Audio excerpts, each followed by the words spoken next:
Welcome to Young Patriots, the heartbeat of African resistance. We bring you raw, unfiltered updates on Ibrahim Traoré.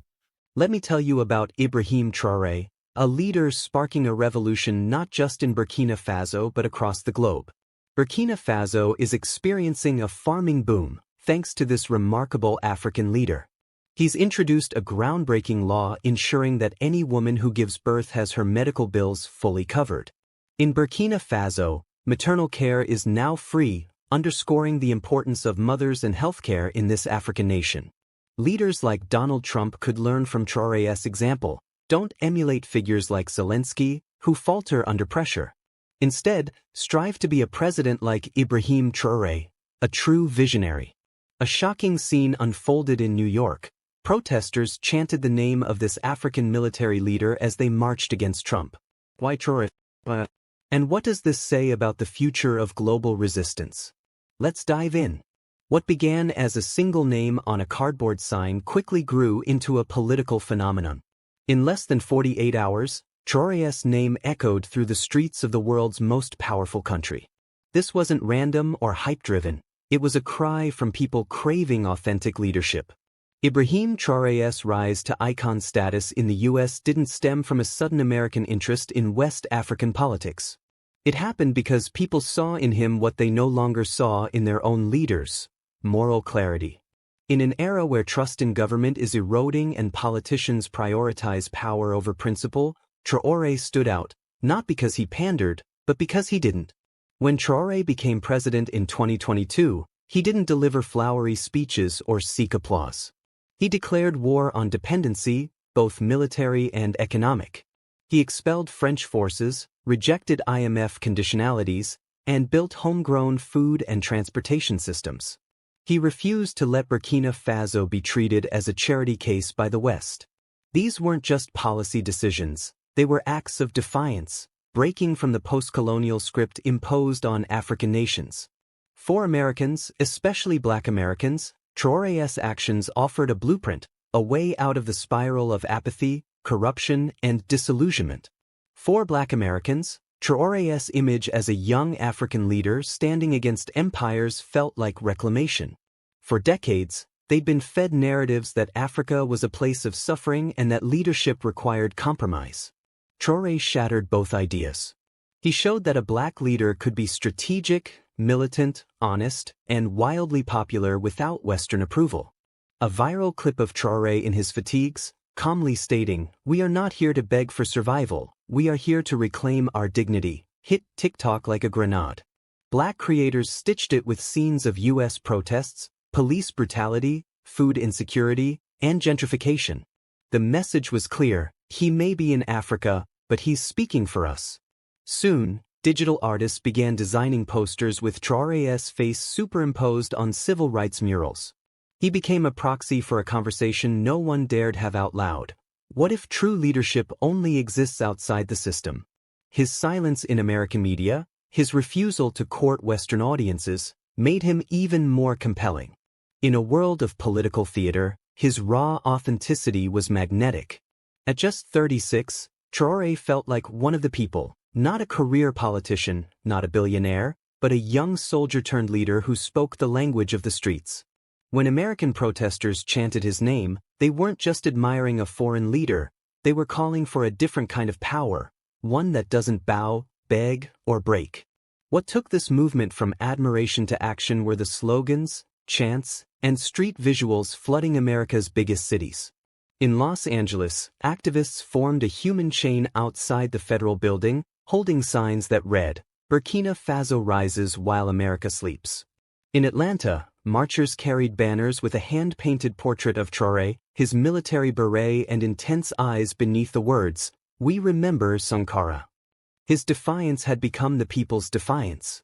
The crowd roared, "Hands off Traoré, hands off Africa." Art collectives designed high-resolution stencils of Traoré's silhouette, spray-painted across walls in Harlem, Oakland, and Miami. Stickers with slogans like, "Build like Traoré," "The revolution wears a beret," and "This is what dignity looks like," appeared on subway trains and benches. TikTok edits set to protest anthems juxtapose Traoré's speeches with clips of American poverty, housing injustice, and police crackdowns. Celebrities began retweeting his quotes, but what shook the establishment wasn't the volume, it was the depth. These weren't surface-level gestures. They were a demand for leadership that fights for the people. The protests became a classroom, the slogans history lessons. Traoré became a lens through which Americans, especially Black and immigrant communities, re-examined their broken systems. The political ripple effects hit Washington. Intelligence reports noted an African military leader becoming a central figure in U.S. protests, a jarring development for a country that long ignored African politics unless it suited resource grabs or military interests. Trump's narrative of strong borders and dominance was undone by a man he never planned to address. Protesters flooded Capitol Hill with petitions, demanding clarity. Why ban nations building their futures? Why target Africans achieving the independence America claims to value? If you're passionate about truth, justice, and Africa's rising voice, don't just watch, be part of the movement. Hit that subscribe button so you never miss powerful updates on Ibrahim Traoré and global politics. Like this video to show support for African leadership standing tall. Drop a comment below, your opinion matters. And share this video with your friends, because the world needs to hear this.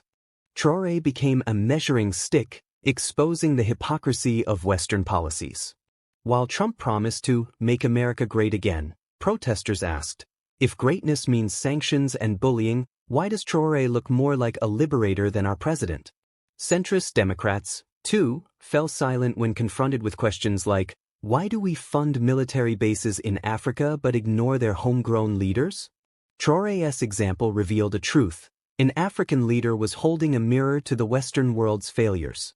As this resistance grew, it awakened a Pan-African consciousness stretching across continents.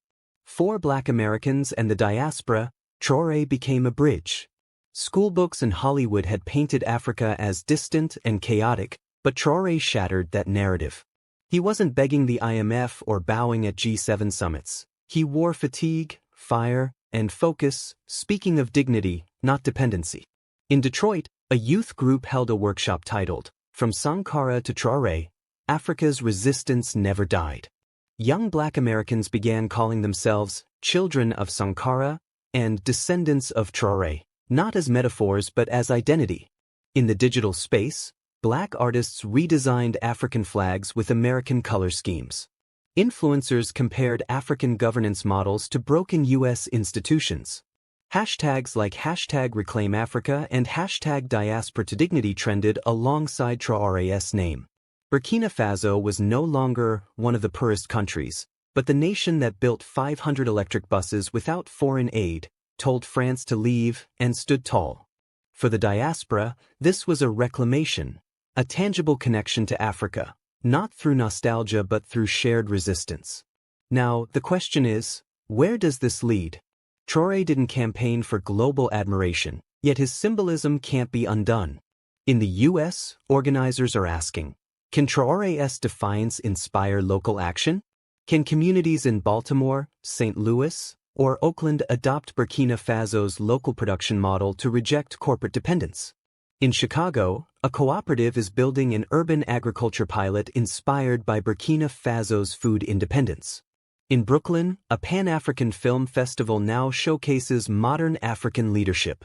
In Atlanta, Traoré's study series explores post-aid economics for American inner cities. This shift is profound. African Americans aren't just reacting to trauma, they're borrowing strategy from strength. Political candidates in urban centers reference Africa as a model, not a victim. A Minneapolis candidate recently said, "We don't need Wall Street. We need what Traoré has, control over our food, energy, and land." Western policymakers, used to seeing Africa as a charity case, are scrambling to understand how an African leader became a guiding star for Western protests. Think tanks warn of ideological contagion, and they're right to worry. This is a philosophical rebellion, asking, if a sanctioned African nation can fight for its people, why can't the richest country in the world? Traoré's example exposes the hypocrisy of Western democracies that demand slow, negotiated change. He acted without waiting for permission, inspiring a generation tired of waiting. But there's a danger: symbolism without structure fades. If this awakening becomes just t-shirts and Instagram quotes, it will dissolve. Organizers and thinkers now emphasize institutional memory, understanding how Traoré succeeded, not just praising him. The future hinges on one question: can admiration turn into application? If it can, we're witnessing the birth of a global shift where leadership is defined by clarity, courage, and community, not geography or GDP. Burkina Faso isn't following the world is following Burkina Faso. The protests began as outrage against Trump, but revealed a deeper hunger for sovereignty, connection, and heroes who don't sell out. This could reshape not just American politics but the global balance of power. Do you think an African leader becoming a role model in the Western world is a big deal? Let us know in the comments. Has Africa made it? Subscribe to our channel and hit the bell icon for more videos on Black culture, history, civilization, and the glorious legacy of Black excellence. Thanks for watching, and until the next video, stay tuned. Believe in truth, power, and a rising Africa? This is your home. Subscribe now. Stand tall. Stay woke. Young patriots, where revolution lives.